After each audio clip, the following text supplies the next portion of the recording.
melanjutkan bicara, terlebih dahulu saya ingin menceritakan tentang perjalanan panjang Sultan Mahmud Shah I, marhum Kampar, merupakan Sultan Melaka yang terakhir dan mangkat di Kampar pada tahun 1528 Masehi. Dari Bentan, Baginda, dan seluruh rakyat Melaka telah berpindah ke Kampar, Sumatera dan memudiki Sungai Kampar serta membuka penempatan baru di Kampar ini.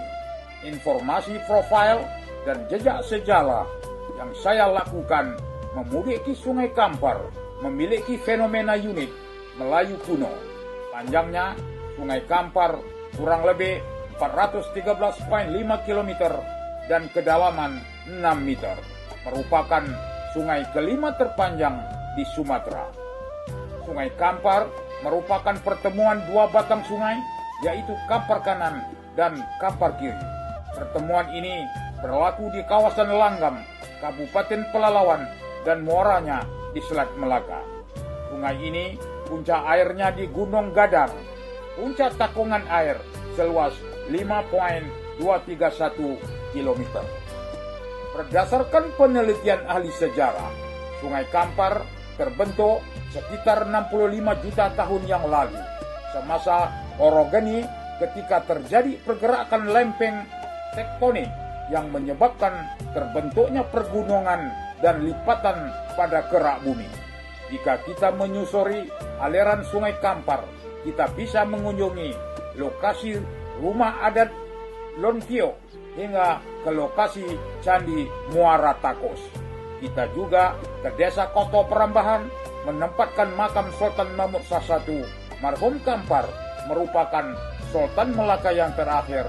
Istana Kesultanan Kampar yang dibina semula, Masjid Lama Al-Kubro.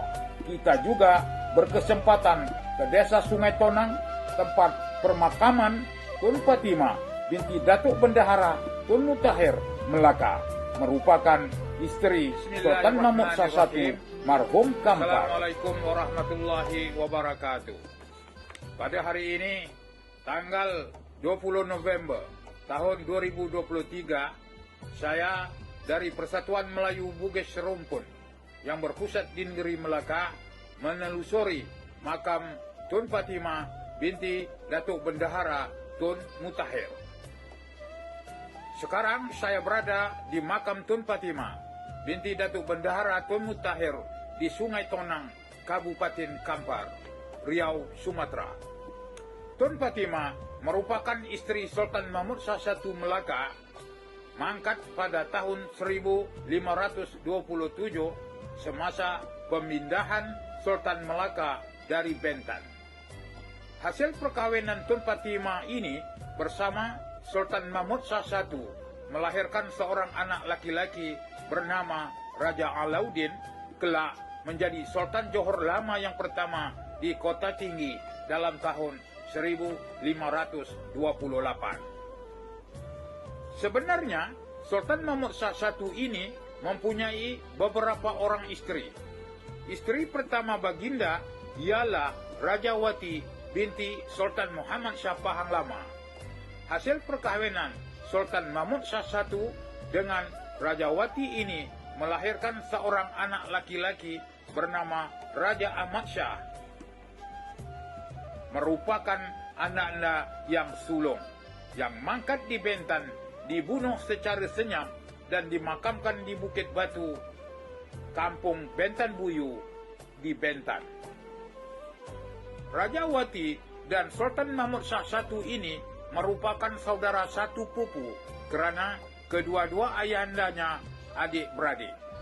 Ayahanda Rajawati ialah Sultan Muhammad Shah ibni Sultan Mansur Shah, manakala ayahanda Sultan Mahmud Shah I ialah Sultan Alauddin Riayat Shah I ibni Sultan Mansur Shah. Istri kedua Sultan Mahmud Shah I ialah Putri Onang Keneng binti Sultan Mansur Shah Kelantan. Hasil perkawinan Sultan Mahmud Shah I dengan Putri Onang Keneng melahirkan seorang anak laki-laki bernama Raja Muzaffar Shah, kelak menjadi Sultan Perak yang pertama. Semasa pemerintahan Sultan Mahmud I di Melaka, Baginda ingin meluaskan jajahan takluknya, maka Baginda menghantar pasukan perang yang dipimpin oleh Datuk Bendahara Tun Mutahir untuk menyerang Kelantan. Dalam peperangan itu, Sultan Mansur Shah Kelantan telah tewas dan Kelantan menjadi jajahan takluk Melaka. Ketiga-tiga putri Sultan Mansur Shah Kelantan menjadi tawanan perang dan dibawa pulang ke Melaka. Yang pertama bernama Putri Onang Keneng, yang kedua bernama Putri Cupan, dan yang ketiga bernama Putri Cuba. Sultan Mahmud I memperistrikan Putri Onang Keneng. Istri Sultan Mahmud I yang ketiga ialah Tun Sirah atau Tun Sabaria binti Laksmana Hang Tua, melahirkan seorang anak perempuan bernama Tun Dewi. Istri Sultan Mahmud I yang keempat ialah Tun Fatimah, sebagaimana yang telah saya sebutkan tadi. Sebelum Tun Fatimah berkahwin dengan Sultan Mahmud I, Tun Fatimah telah berkahwin dengan Tun Ali di Melaka dan melahirkan seorang anak perempuan bernama Tun Terang. Tun Terang inilah akhirnya berkahwin dengan anaknya Sultan Mahmud I bernama Raja Muzaffar Shah yang menjadi Sultan Perak sebagaimana yang saya sebutkan tadi. Semasa di Melaka lah terbitnya fitnah yang maha hebat, maka Tun Ali dijatuhkan hukum bunuh bersama-sama Datuk Bendahara Tun Mutahir, dan semua anak laki-lakinya juga dihukum bunuh.